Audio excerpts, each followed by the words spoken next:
सिरसा का लक्ष्य coaching classes बना। एकमात्र विश्वसनीय संस्थान लक्ष्य कोचिंग क्लासेस में हरियाणा राजस्थान की बेहतरीन टीम के द्वारा अध्ययन करवाई जाती है।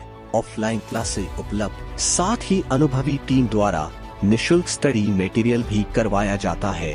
उपलब्ध हरियाणा का एकमात्र संस्थान जिसने सबसे ज्यादा बेरोजगार युवाओं को दिलवाया रोजगार बिना देरी। आज ही चुनिए अपना लक्ष्य कोचिंग क्लासेस, सिरसा नजदीक bus stand opposite Talwar hospital. काम का दूसरा दिन है, बलदेव सिरसा आमरण अनशन पर बैठे हैं, तो कैसे आप देख रहे हैं पूरे मामले को? देखिए, आपके माध्यम से एक तो मैं ये बताना चाहूँगा कि जो 5 दिन से रोहतक के अंदर जो मनीष ग्रोवर की कोठी के सामने धरना चल रहा था, जो माताओं बहनों की तरफ अश्लील इशारे किए गए थे हिसार में, एक तो कल देर रात मनीष ग्रोवर ने आंदोलन की ताकत के सामने हमारी माताओं बहनों के पैर छू करके माफ़ी मांगी है, जो सब आंदोलनकारियों के लिए बहुत बड़ी जीत है, वो सब बधाई के पात्र हैं।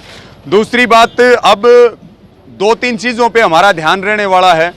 अब हरियाणा में सिरसा एक केंद्र बना है यहाँ पे, और उसके बाद 22 तारीख से संसद विरोध मार्च शुरू होगा। पहला जत्था सिंघू बॉर्डर से जाएगा। आज बलदेव जी सिरसा अल्टीमेटम पूरा होने के बाद दोपहर 12 बजे तक का अल्टीमेटम था। अब अनिश्चितकालीन यानी कि शहीदी अनशन नाम दिया है कि भाई शहीदी अनशन पे बैठ गया हूँ, और मांग एक ही है कि जब तक 500 हमारे भाइयों को रिहा नहीं किया जाएगा बिना किसी शर्त के, और ये जो देशद्रोह के जो झूठे मुकदमे दर्ज किए गए हैं, जब तक इनको रद्द नहीं किया जाएगा तब तक वो अनिश्चितकालीन अनशन पे रहेंगे। हरियाणा भर से हमारी खापें हैं, हमारे जो टोलों पे धरने चल रहे हैं, तमाम किसान संगठन हैं, वो यहाँ बड़ी संख्या में पहुँच करके इस मोर्चे को मजबूत करने वाले हैं। और मैं आपके माध्यम से ये भी अपील करता हूँ, अगर बलदेव सिरसा जी को थोड़ा भी नुकसान हुआ या उनके साथ जोर जबरदस्ती करने की कोशिश की गई, तो इस सिरसा के प्रशासन की और हरियाणा की खट्टर सरकार की, हरियाणा का युवा और किसान ईंट से ईंट बजा देगा। जो भी निश्चित तौर पर समय से फैसला ले लोगे तो फायदा रहेगा, और नहीं तो फिर हम जो है इलाज करेंगे, सिरसा के प्रशासन का भी इलाज करेंगे, हरियाणा की सरकार का भी। जी, क्या समझते हो? लंबा आंदोलन है, टिकैत जी भी बार बार कह रहे हैं बहुत लंबा आंदोलन है, और इतनी जो गर्मी है, लोग सब परेशान हो रहे हैं, किसान भी परेशान है, यहाँ पर जो जवान खड़ा है वो भी परेशान है बहुत ज़्यादा। उसके बावजूद सरकार को क्यों नहीं समझ में आ रही बात? क्या कारण, क्या समझते हो? ये भी हमारे परिवार के भाई हैं, और जो कांड करने वाले लोग हैं वो तो एसी में सुते आराम से। या तो ये परेशान है या हम परेशान हैं इस तरफ।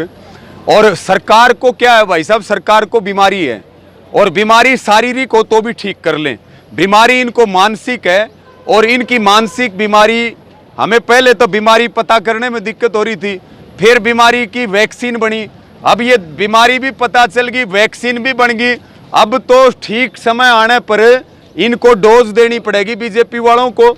जैसे बंगाल में ट्रायल किया, सफल हो गया, अभी उत्तर प्रदेश में पहली डोज लगाएंगे और 2024 में दूसरी डोज लगाएंगे। वो फाइनल डोज है हमारी, उसमें इनके सारे वायरस खत्म होने हैं, सारे वायरस मर जाएंगे इनके। और रही बात मौसम की, तो भाई साहब हम तो सर्दी में भी, बारिश में भी, गर्मी में भी, तूफान में भी खेत में खड़े रहें, हमारे भाई सीमा पर खड़े रहें, हमारे हौसले मौसम तोड़ नहीं सकता। सरकार के मुकदमे हमें डरा नहीं सकते, बीजेपी की जेड़ें हमें रोक नहीं सकती। हम निश्चित तौर पर लड़ेंगे, और जब तक लड़ेंगे जब तक 3 काले कानूनों की वापसी नहीं हो जाएगी, और संविधान को नहीं बचा लेंगे, लोकतंत्र को सुरक्षित नहीं कर लेंगे। जी, धन्यवाद।